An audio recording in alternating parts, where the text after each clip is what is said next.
I'd like to first start by saying it is an honor to be here, and I pray to Allah Azza wa Jal that this brief conversation is of some benefit for myself and for all of you. And we pray that Allah Azza wa Jal accepts this as an act of ibadah and a means of our forgiveness. The second thing I'd like to say is I am the farthest thing from a sheikh. Not at all a sheikh. I am not a scholar. I don't claim to be one, and I know that I'm not one. I am a very enthusiastic student and researcher in the study of the Quran to the best of my ability.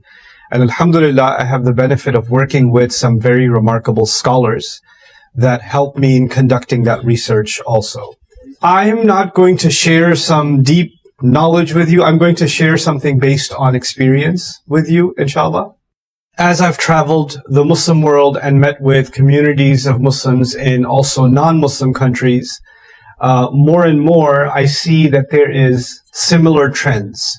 So instead of seeing the world as, oh, there's a very different situation here and a very different situation there, yes, there are differences, but the common trends are too common, and we have to observe them. And if you don't understand a problem, you cannot work towards a solution. So I want to identify in this brief talk at least 3 categories of Muslims that we have to be aware of. Of course, we're all one ummah. Inna hadhihi ummatukum ummatan wahida. But it's good to understand segments and within the ummah. And the way I would like to divide these segments today is by way of their relationship with Islam.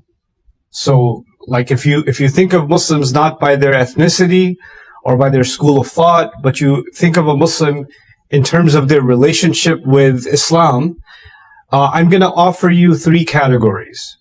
So the first category, and I think the most important category, I like to call them Muslims on the edge. Muslims on the edge. So this is inspired by an ayah, وَمِنَ النَّاسِ مَنْ يَعْبُدُ اللَّهَ عَلَى حَرْفٍ. Right? So among people, there's somebody who worships Allah on the very edge. So these are Muslims that they may be born in a Muslim family. They may have been raised in a Muslim family, but they are very much a part of the modern world. And many of their ideas have been influenced by university, media, business, the outside world, to the point where their connection with Islam is reduced to my parents are Muslim, or we have Eid, or, in Ramadan, I'm not supposed to eat in front of my mother, or something. Like their relationship with Islam has been reduced to almost nothing, but they still identify themselves as Muslim. A lot of their practices, a lot of their life priorities, life habits, they don't seem to be corresponding to Islam. And this is similar to, there are lots of Christians in the world who identify themselves as Christian, but only in the sense that they belong to the Christian civilization. So they would call them civilizational Christians. So there's a growing population of Muslims that are civilizational Muslims. And when you speak about Islam, or their attitudes towards Islam, the answers are very similar. And the attitude is, look, religion is a personal thing. You can have your Islam, I have my Islam. In your Islam, you pray 5 times, good for you. In my Islam, I have my connection to God is in my heart. He knows what I feel. So, this is not something that you should be forcing on me. I can figure it out for myself. And slowly but surely, this category of people, they're good people. I'm not, as we hear that, it sounds disturbing to a practicing Muslim. These are good people. But they never really had a real reason to practice their religion, because their religion was only given to them as a culture. And because the culture of the world changed, they could say, well, I don't talk like my mom or my dad or my grandfather used to. I don't use the same technology as them anymore. So I don't have to follow the same religious practices. That's for the older generation. Times have changed, right? So This is a very large population of Muslims. Sometimes they have very serious doubts about Islam itself, but they don't say it. And they don't say it because if they say it, their mother will have a heart attack. So they keep it inside. Their mother will say, go Jum'ah time, Jum'ah time, Jum'ah time. So they'll go to Jum'ah and they're sitting there, why am I sitting here? It doesn't make any sense. I just want to get back to work. But I'm here because my mom or my dad or my brother or whoever, or everybody's going, everybody from the office is going, I'll go too, but I don't really care. So these are the Muslims on the edge. And this is a very, very large population of Muslims. They're a very large population of Muslims. Okay? The second category is Muslims seeking answers. These are Muslims who used to be on the edge, like the first group, but something woke up inside them and they decided, no, I want to be consciously Muslim. I want to know about my religion. I feel like this is the truth and I want to understand it better. The problem with this group of Muslims is that they wish to learn about Islam, but because they're coming from the edge, the language they speak, the language that they're used to, the culture that they're used to is almost like the non-Muslim cultures. So they have a very hard time adjusting in Islamic environments. So even when they want to learn about Islam, they feel a little bit awkward coming into a masjid and sitting in a halaqah. Because they've never sat in something like this before. This is not their scene. They're very comfortable in the lobby of a hotel. They're very comfortable even at a bar.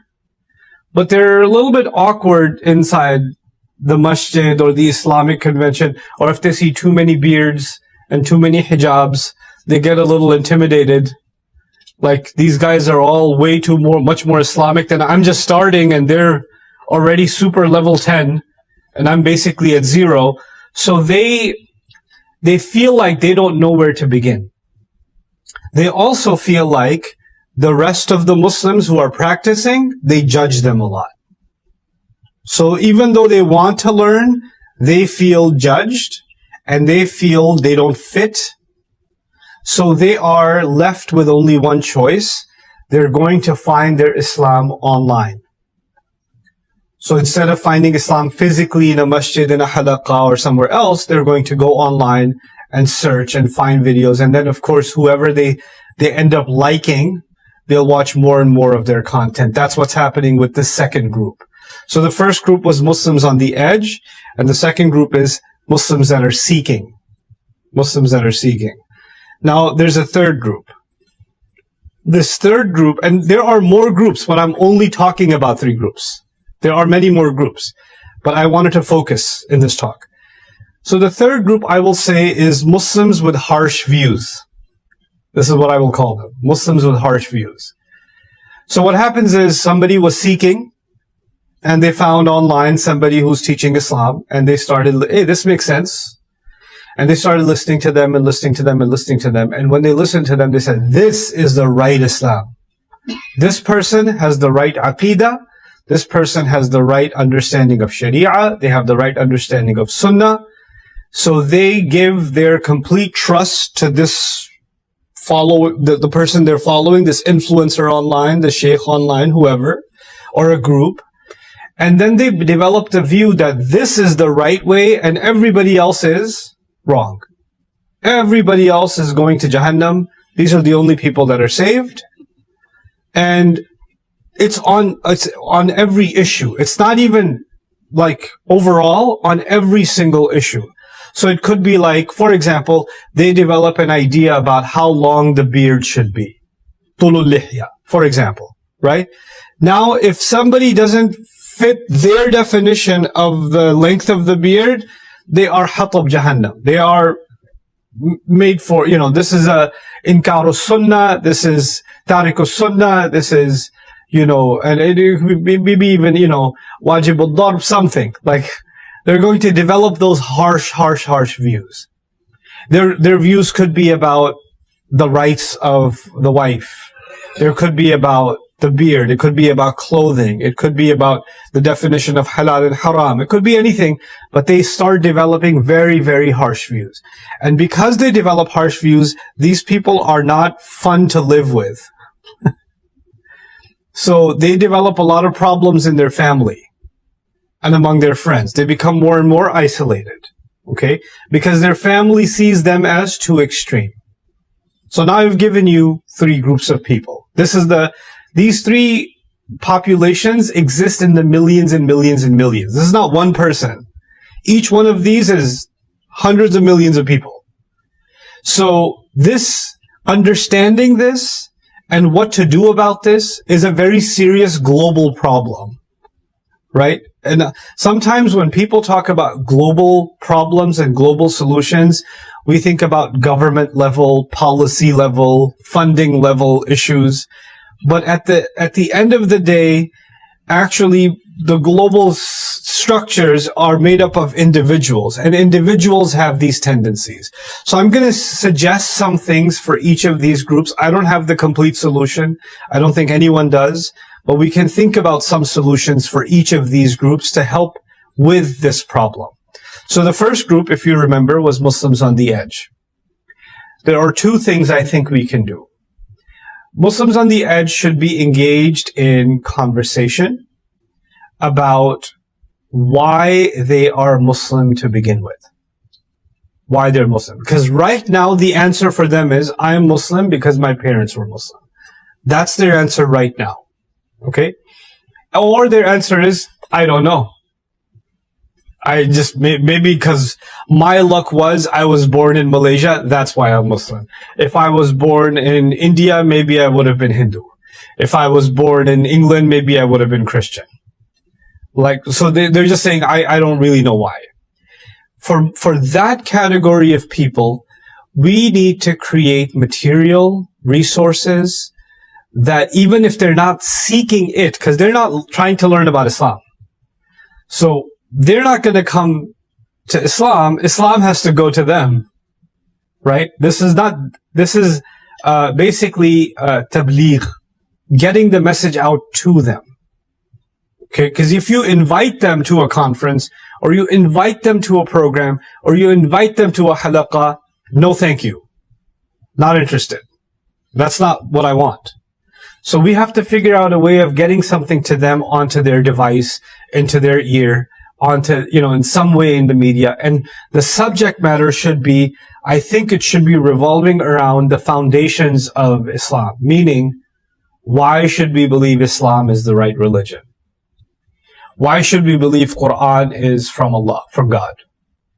Why do we believe this is the correct way of life? Why is this in the Dina and Allah al-Islam? Why? And it needs to be presented in language that doesn't sound Islamic. This is important. Because if you sound Islamic, they change the channel in their brain. They don't want to hear Islamic language because they're not interested.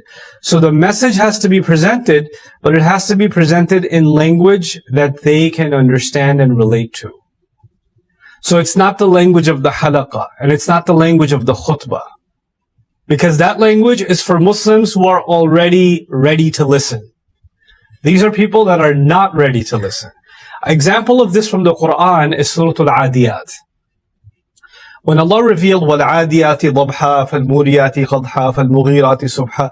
Al-Adiyat, everybody knows here, you guys are more knowledgeable than I am, is about horses. This is about horses running fast. It has nothing to do with akhirah. It has nothing to do with tawheed. It has nothing to do with al-a'mal al-salihah. Nothing. There's no indar or tabshir. There is no wa'id. There is no da'wah ila Allah. There's no tawheed. Nothing in the ayat of wal-'adiyati dhabha, fal-muriyati qadha, fal-mughirati subha, fa'atharna bihi naq'a, fawasatna bihi jam'a. 5 ayat that have no message in them except horses running. That's it. But you know what? For the Arabs of that time, they loved horses. So when they hear وَالْعَادِيَاتِ ضَبْحًا فَالْمُورِيَاتِ قَدْحًا, they're watching the trailer of an action movie. Oh, whoa, what? عَادِيَاتِ ضَبْحًا. I like it. مُورِيَاتِ قَدْحًا would tell me, then what happened? فَالْمُغِيرَاتِ, what? فَأَثَرْنَ بِهِ نَقْعًا فَوَسَطْنَ بِهِ جَمْعًا. So they were, Allah spoke to them in what you can call non-Islamic language. You see? And he got there, and then he gave dropped the message, إِنَّ الْإِنسَانَ لِرَبِّهِ لَكَنُودٌ. Right? So this is actually a Quran-based strategy for people that don't want to listen. And we have to develop that kind of media where they're watching and they don't even know. Wow, this is pretty amazing. This is pretty amazing. And then at the end, you get the message. I'll give you a shaitani example of this too. Okay? A shaitani example of this is a TV show, a very famous TV show. I don't think it's running anymore. It's called House. Okay? House is about a very intelligent, brilliant doctor who works at a hospital, who no other doctors can solve the patient problem. The patient is about to die. Nobody can solve this problem. And this guy always figures out somehow what the diagnosis is. Every test has failed. Every analysis has failed. They can't find the problem. He finds the solution. And you know what? When people are about to die in the hospital, if they're Christian, then they bring the priest. If they're Muslim, then the imam comes. If they're Jewish, then the rabbi comes and everybody's praying because the person is dying. Or they're making dua, or they're reciting Quran, reading the Bible, rosemaries, whatever, right? And this guy, this Dr. House, is a hardcore atheist. He's atheist. He makes fun of all these people that are praying for the patient. Okay, the whole show, several seasons, is about how stupid religion is. And how stupid people of any faith are. And how smart people, because he's the smartest one, how smart people can solve problems, and religious people are just looking for prayer because they believe in fairy tales. Okay? It is the best da'wah to atheism in years. It's amazing da'wah to atheism. But it's not a lecture by an atheist professor presenting an atheistic message. It's a really interesting, intelligent, well-produced TV show. And it's got the message embedded within. Well, we need to do the same thing. For the Muslims on the edge, we need to present the message of Islam, in a sense, without presenting the message of Islam. Right? So that's the first category. The second category, I said people that are seeking. Right? They decided they want to learn more about Islam. They're not really fitting in the masjid environment. The halaqah is too intense for them. They're going to find answers where? Online. Let me tell you the challenge with online. And this is after meeting with several scholars, even government agencies around the world. There's a problem.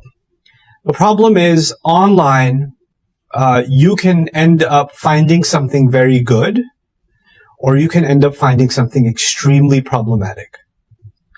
And extremism in religion sells. Hindu extremism is very good sales.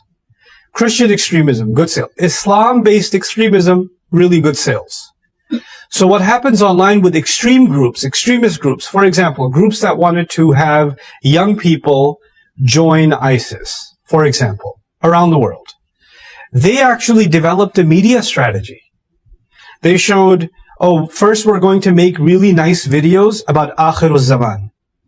There's the Dajjal, the coming of the Mahdi, the black flag, all of this, yeah? And people really want to watch these videos. Oh, subhanallah, Rasulullah said this. And a young 17-year-old is watching this. Then they'll connect it. The next set of videos is going to be the importance of hijrah in Islam. And this kid's already watching this channel. It's like, oh yeah, hijrah, yeah, we have to make hijrah. And you have to become people of akhirah, and you have to leave dunya. And then your family is a fitna for you. And so they'll have these videos, and the first one was really small and interesting. And the next one makes you a little bit more extreme. Next one, a little bit more extreme. Next one, a little bit more extreme. Until they've successfully brainwashed after 5-6 videos, it is fard on you to pack your bags, get your passport, and make hijrah. And there's a trend. This is called a funnel. In marketing, they call this a funnel. So people that are looking for Islam online, they're looking for innocent reasons. But there are many attempts to direct them in different directions. You understand? And depending on the algorithm, if people have done their good work in marketing and building their algorithm, they can take them in any multitude of directions. I just gave you an example of violent extremism, but this could be somebody who wants them to head towards one group or one jama'ah or one cult or one whatever. They can push them in that direction, right? And so the population online, or this huge population that is seeking answers, if we don't give them real solutions on the ground, then the internet is far too dangerous. It's too dangerous. And, I'm a beneficiary of the internet. Like, a lot of people only know me because they Googled something about the Quran and they found my videos and all of that, right? But they can just as easily find somebody else and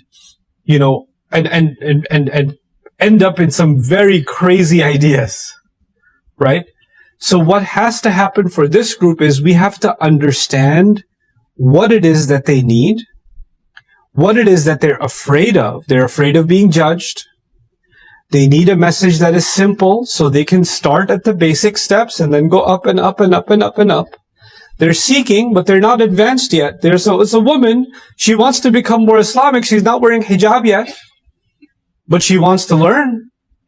She's taking her first steps. If she walks in and people just say, you have to wear hijab, it's fard on day one, she's going to walk away and never come back. You just lost a customer, right? You have to develop that customer until they are ready, right? So, Rasul Sallallahu Alaihi Wasallam was given the example, in Surah Al-Fath at the end, right? أخرج شطأه فآزره فاستغلظ فاستوى على سوقه. Rasul Sallallahu Alaihi Wasallam is describing Rasul Sallallahu Alaihi Wasallam and the Sahaba like a plant that grows and matures. These are like very weak plants, very delicate plants that need to be grown and matured. So we have to create those kinds of social environments and learning environments where people that are seeking can actually meet knowledgeable people, they can meet others, they can meet a support group, and they can develop that easily. And they don't feel intimidated that everybody else is so much more Muslim than me, I feel out of place. They are in need of this. And we are in need of providing that kind of an environment for such groups. Even if we cannot do this inside of the masjid or inside of the Islamic university, maybe we can do this at a cafeteria. Maybe we can do this in a university lounge. Maybe we can use this in open, safe spaces, public spaces. But those kinds of spaces need to be created and encouraged so that those people can also have a chance. I was really happy to see that when I had done my story night event here, and I had done a large story night event in Jakarta, a lot of people came, a lot of men and women came. So many of them were non-Muslims. And many of them were not observing hijab and all of that. And I was happy to see them. Some people saw that and said, astaghfirullah, women are not wearing hijab.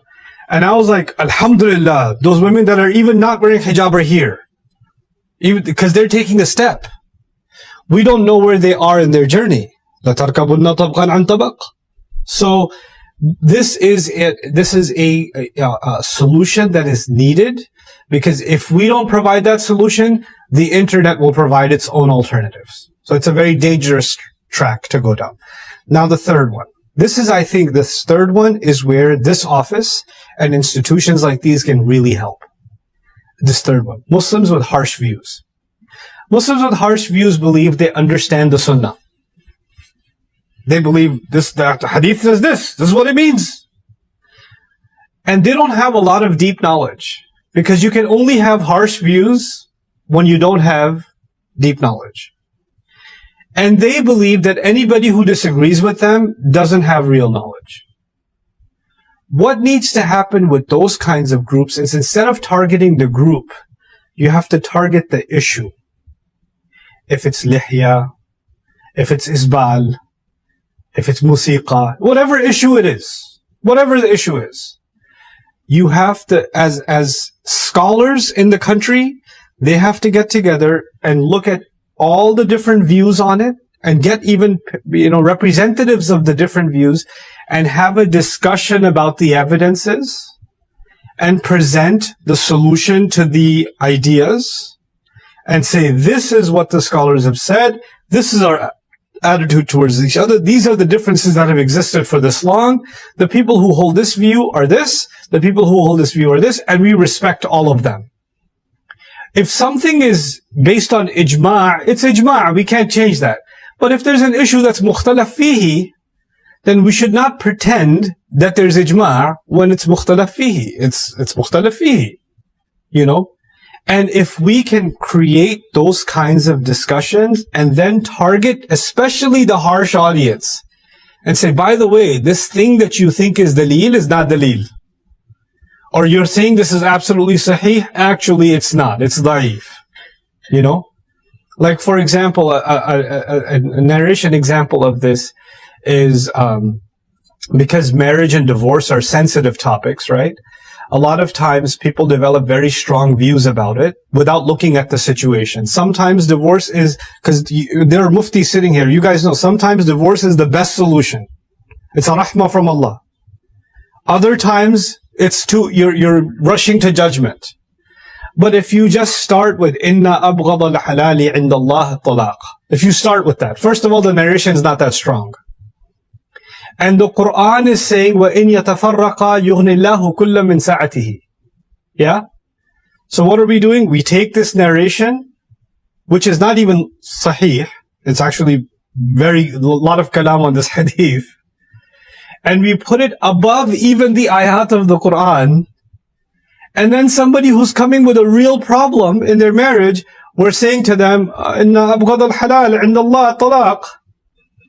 Now this is a lack of hikmah.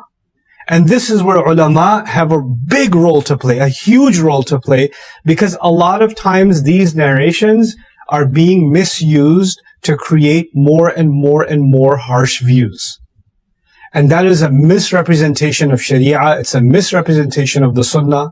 And the only people who can defend against that are the scholars of the Sharia and the scholars of the Sunnah. And that's where even people like myself are not even qualified. We're not even at that level. But the muftis and the fuqaha, they have to now expose these conversations. Sometimes, I'll be frank with you, sometimes I get a chance to have dinner with a mufti or a group of muftis.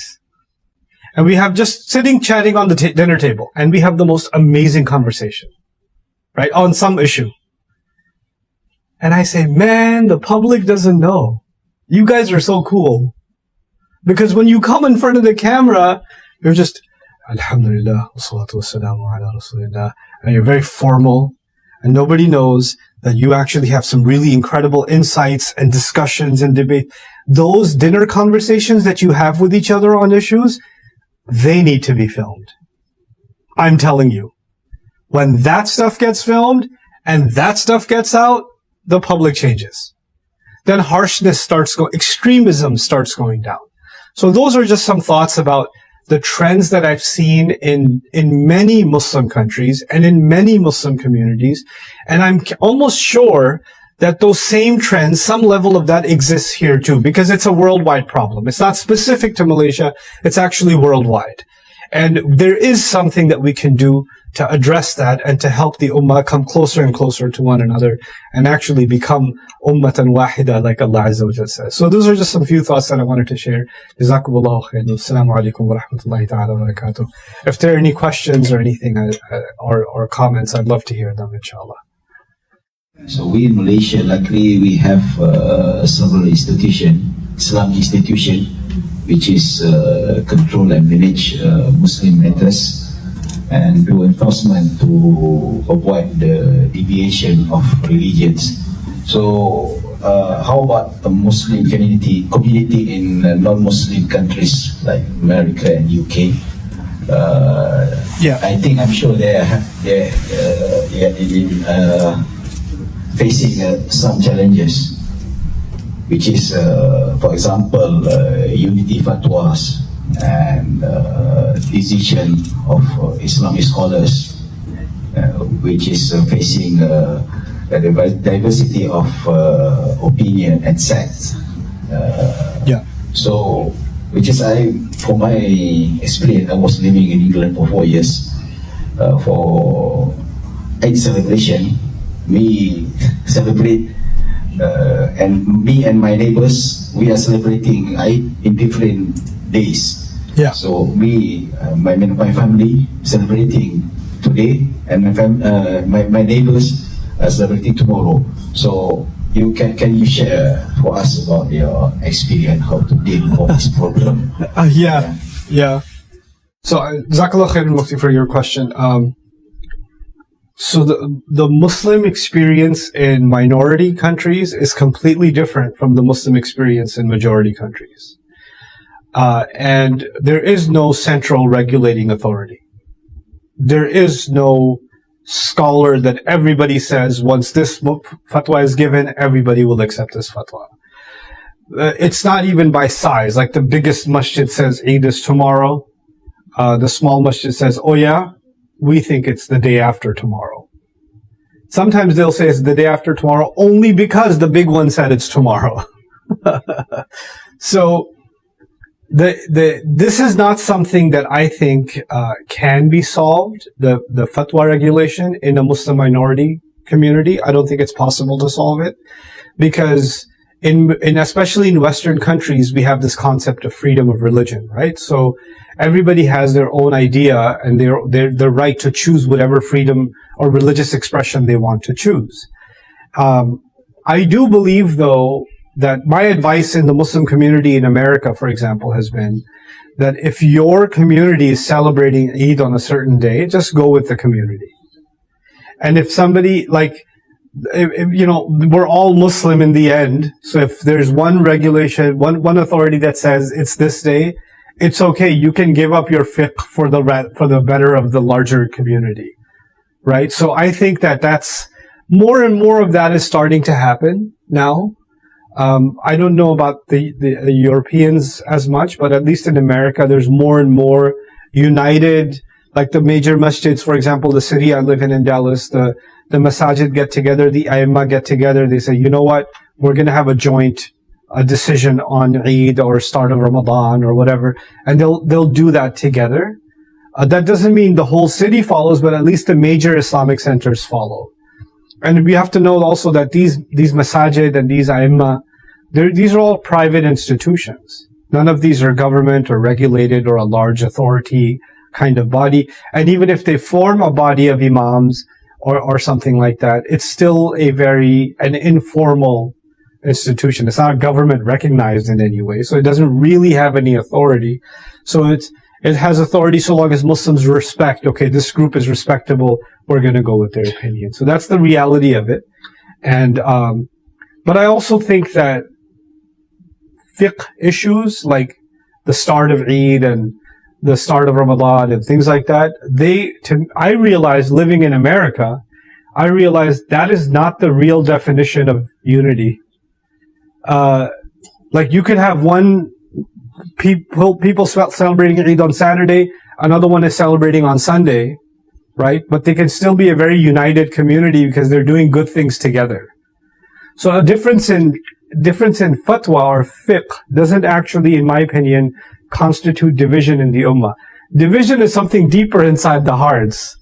If there are people praying in the same saf and they hate each other, that's division.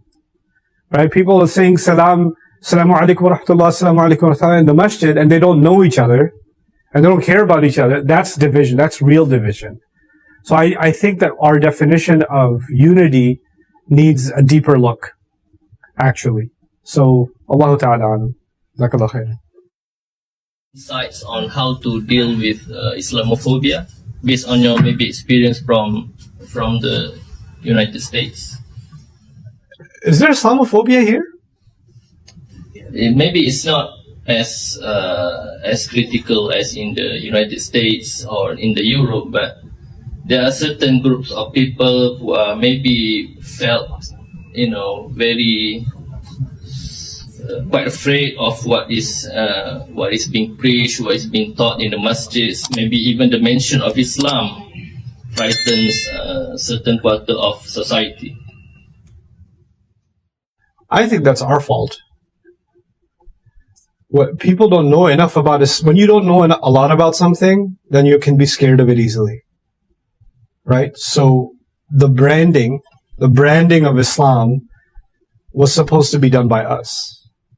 It was supposed to be done by me and you, right? I go to a library in Minnesota and talk about the Quran to a bunch of Americans, non-Muslims, right?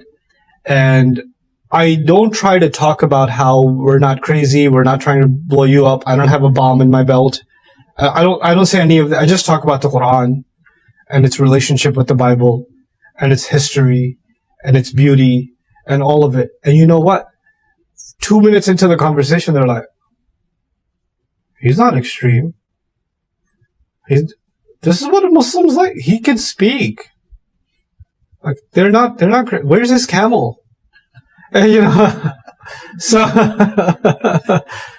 but the idea is that we should present a positive narrative of Islam. And the truth is, there are people that are saying scary things in the name of Islam.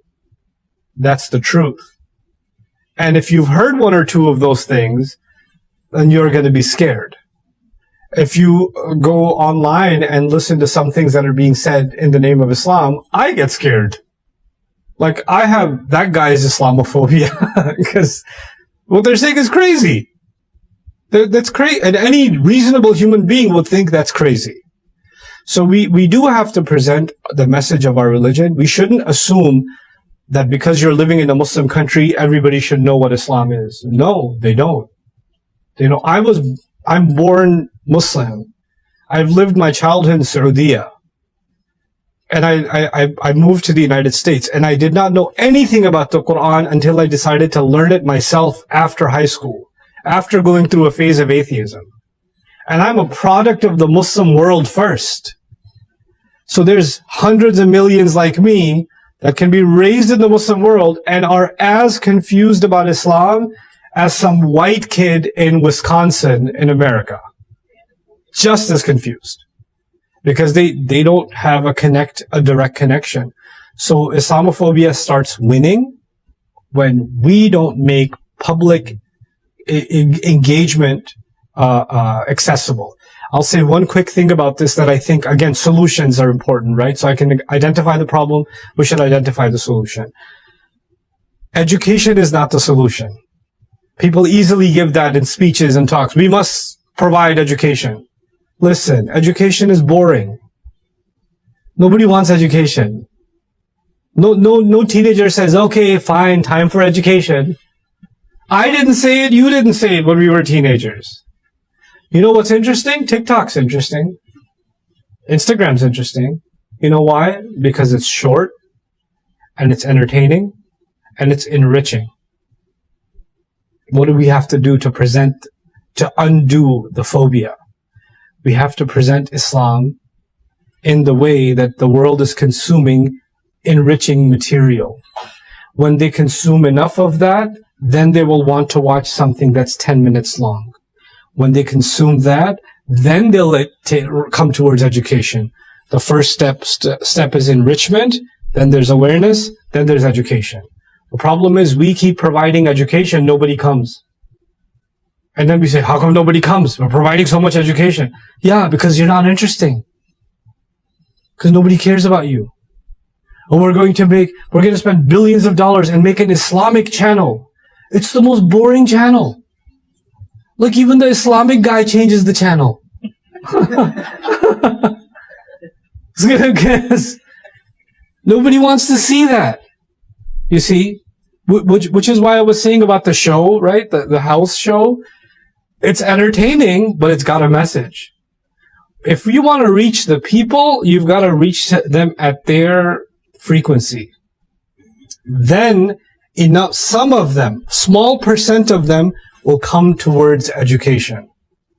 The first step is not education. The last step is education. We have to concern ourselves with the first two steps before that. Well, I was doing my story night event. I did not use any mustalahat al-tafsir. I didn't say قال ابن كثير, قال ابن عباس, وناقشه ابن عاشور. I didn't say any of this stuff. It's like a comedy night. I'm just telling the story. I'm cracking jokes. And somebody came to me and said, Ustad, you don't use any ilm. Where's the ilm? And I was like, not here. That's in the tafsir program. That's when I do education. That's the time for that. This is not the time for education. This is the time for enrichment. Because these people need that step. Then they'll come to the next step. Then they'll come to the next step. خَاطِبُ النَّاسَ عَلَى قَدْرِ عُقُولِهِمْ. We understand that. Now it's time to tatbiq, right? We have to apply that now. The application will be, we have to create really interesting media. Really interesting engagement that anybody, the non-Muslim, would want to watch it. And how do you know we're doing it right? If your 12-year-old is interested, you succeeded. If you had to force them, you failed. Easy formula. So we have to study the 12-year-old now and understand what is it that interests the 13-year-old, the 14-year-old. What is it that interests them? And until we produce what interests them, we're failing. Inshallah. No, not we're failing, inshallah. But we will succeed, inshallah.